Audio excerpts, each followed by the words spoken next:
자, 네, 첫 번째 경기 이제 수원 삼성 대 이제 전북 현대.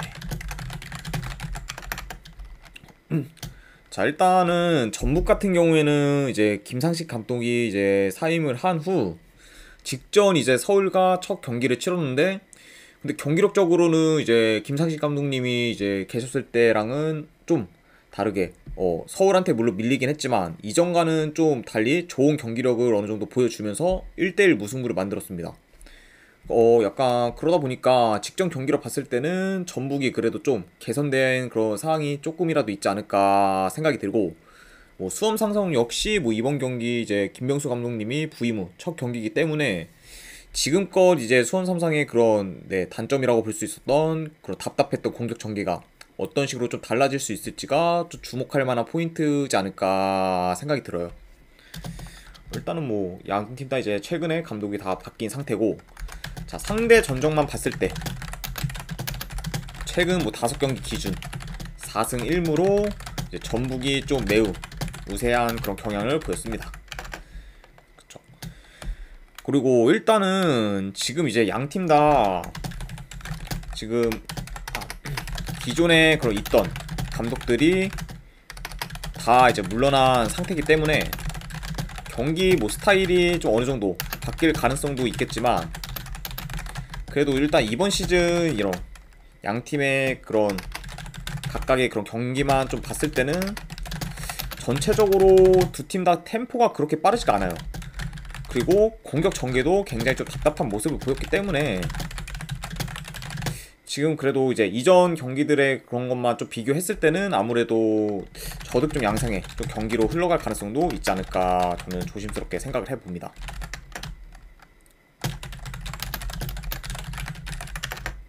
자, 이렇게 보여지고, 자, 그리고 이제 승패를 한번 보면은 일단은 지금 수원 삼성이 아직까지 홈에서 승리가 없죠.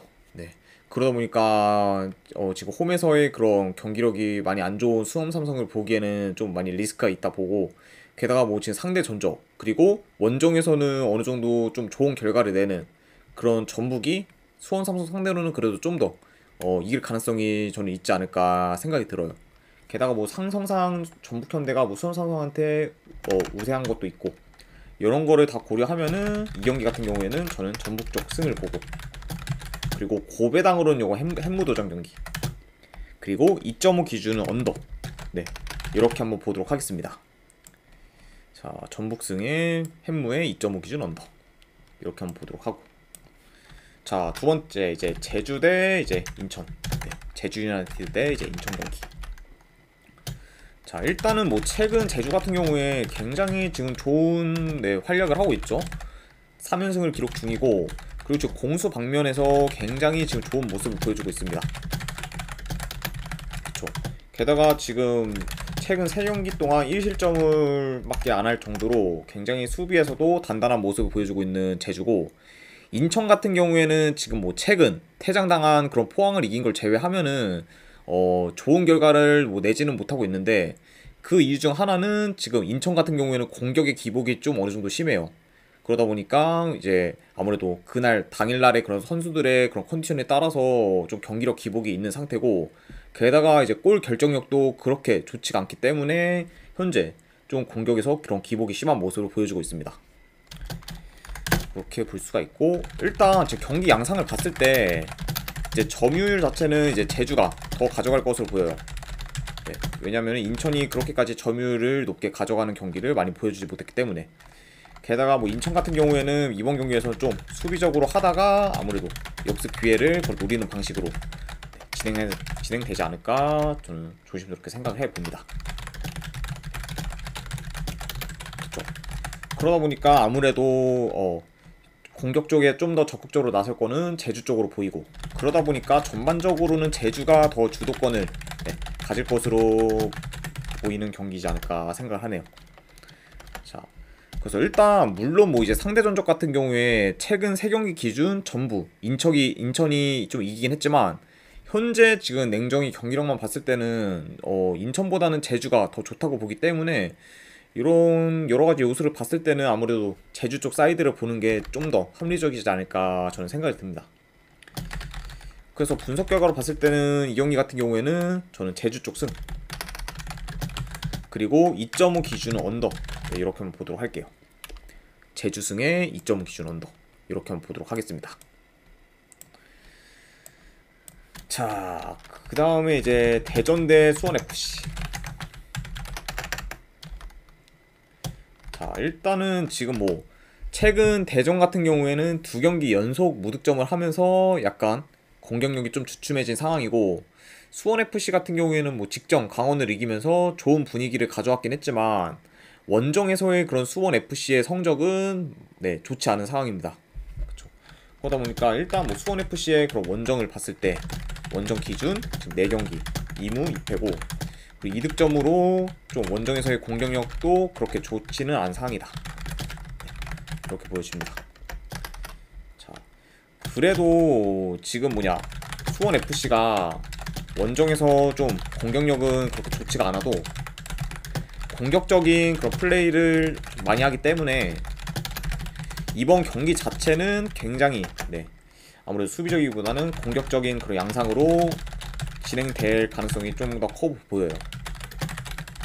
게다가 지금 뭐 양팀 다 어느 정도 주전 수비수들이 결장 가능성도 있는 상태이기 때문에 이런 것 같이 고려하면은 아무래도 경기 자체는 좀 난타전으로 흘러갈 가능성도 있어 보입니다. 일단은 뭐 수원FC가 뭐 대전 상대로 최근 뭐 좋은 모습 보여줬고, 게다가 이제 직전 맞대결에서는 뭐 대전이 3대1로 리드한 것을 이제 수원이 뭐 이제 바로 이제 4골을 넣어버리면서 5대3으로 역전을 시켜서 굉장히 좀 저력 있는 모습을 보여봤을 때, 수원FC가 좀 대전 상대로만 이제 만났을 때는 굉장히 좀 강한 면모를 보였다. 그러다 보니까 지금 원정이라고 해도 이게 수원FC가 충분히 좀 반전을 일으켜도 약간 이상하지 않을 경기라고 저는 보여져요. 그러다 보니까 수원FC가 지금 뭐 반전을 일으킬 만한 그런 네, 요소들을 보면은 최근 아무래도 대전에 좀 주춤한 네, 경기력 플러스 아무래도 지금 대전 상대로 그래도 상대 전적은 좀 많이 우위인 그런 수원FC, 게다가 뭐 최근 경기들까지 이제 그런 포함을 했을 때는 아무래도 이 경기 같은 경우에는 지금의 대전보다는 아무래도 좀 수원FC 쪽 사이드를 보는 게 좀 더 낫지 않을까 저는 생각이 드네요. 네.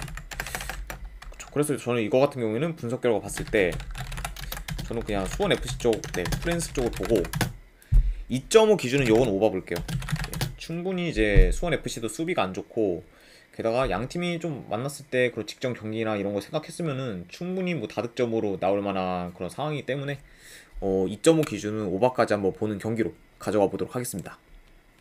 자, 이렇게 해서 이제 K리그 경기는 다 끝이 났고, 챔피언스 리그 이제 한 경기가 남았네요. 자, 이제 AC 밀란 대 이제 인터 밀란, 네, 밀란 더비죠. 챔피언스 리그 4강 1차전 경기 한번 진행해 보도록 하겠습니다. 자, 일단은 뭐 최근 라인업과 비교했을 때 지금 AC 밀란 같은 경우에는 네, 핵심 공격수 지금 네, 하파엘 레앙이 부상으로 인해 지금 결장 가능성이 굉장히 좀 큰 상황입니다. 그리고 반면에 뭐 인터 밀란 같은 경우에는 지금 큰 결장자는 없는 상황이다. 이렇게 보여지네요. 근데 이게 지금 아무래도 AC 밀란 입장에서는 큰 타격일 수밖에 없는 게 지금 AC 밀란의 그런 공격에 큰 영향을 주는 하파엘 레앙이 결장을 하게 되면서 지금 AC 밀란은 공격 쪽에서 굉장히 지금 큰 영향력을 많이 잃었다. 이렇게 볼 수가 있어요. 그러다 보니까 아무래도 이제 레앙을 중심으로 한 그런 공격 전개가 어찌 보면 좀 밀란의 그런 핵심 공격 루트인데 그런 방식이 없어졌다 보니까 밀란 입장에서 굉장히 좀 치명적이지 않나 생각이 들고, 일단은 이제 전반적으로 양팀 다 볼 점유율을 바탕으로 좀 공격 전개를 하는 스타일입니다. 네, 그러다 보니까 아무래도 그렇게 막 공격적이기보다는 좀 더 느린 템포로 진행될 가능성이 어느 정도 있어 보이고, 그리고 아무래도 이거는 4강 1차전이다 보니까 양팀 다 좀 더 신중하게 임할 가능성이 있지 않을까 네, 저는 생각이 들어요. 게다가 뭐 지금 양팀 다 뭐 수비도 네, 나쁜 편이 아니기 때문에 이런 것까지 고려하면은 조금 더 약간 느린 템포로 진행되지 않을까 생각이 들고, 일단 지금 뭐 인터밀란 같은 경우에는 최근 분위기가 굉장히 좋죠. 지금 최근 뭐 5연승으로 특히 이제 공격에 어느 정도 물이 올랐기 때문에 지금 뭐 충분히 AC 밀란의 그런 수비진들을 위협할 만하고, 그리고 이제 AC 밀란 같은 경우에는 역습 전개가 굉장히 좋긴 했지만 결정적으로 그런 역습에서의 그런 핵심인 레앙이 좀 결정하게 되면서 역습 전개가 이번 경기에서 좀 잘 안 될 가능성이 있기 때문에 어느 정도 지금 역습에 취약한 인터밀란 입장에서는 레앙의 어느 정도 결정이 큰 도움으로 되지 않을까 저는 생각이 드네요. 그쵸. 게다가 뭐 지금 전체적으로 분위기 자체도 인터밀란이 더 좋기 때문에 요런 것까지 다 고려를 하면은 아무래도 지금 원정이라고 해도 인터밀란 쪽 사이드를 보는 게 좀 더 합리적이지 않을까 생각이 듭니다. 그래서 분석 결과를 봤을 때는 저는 이거 인터밀란 쪽 승, 그리고 고배당으로는 한번 햄무 도전, 그리고 2.5 기준은 이거는 언더 한번 보도록 할게요. 네. 자, 이렇게 해서 일단 오늘 분석 방송은 전부 다 끝이 났습니다. 혹시나 이제 궁금하시거나 안 그러면은 뭐 질문하실 사항이 있으시면은 채팅으로 말씀드리면은 감사드리고, 그리고 추천이나 즐겨찾기 한 번씩 눌러주시면은 정말로 감사드리겠습니다. 자, 지금까지 일단 분석 방송 봐주신 분들 대단히 감사드립니다. 네, 감사합니다.